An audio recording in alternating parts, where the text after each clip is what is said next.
My name is Anawana Haloba. I'm a Zambian artist living and working between Oslo and Livingstone.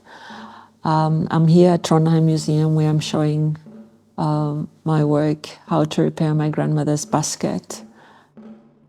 The work explores questions on environmental racism, especially here in Norway where I am, because that is my first point of reference.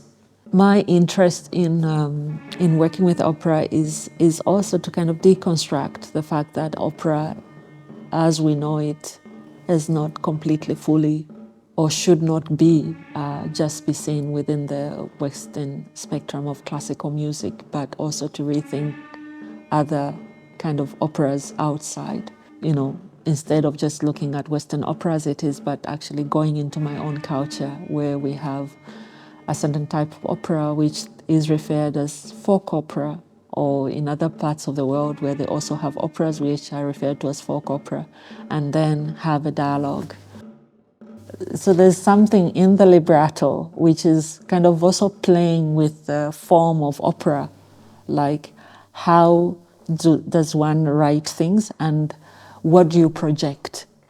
What is the closing glee or the opening glee? What are these kind of climax that goes up and down? So in a way, it's in the tone of the libretto and also expressed in the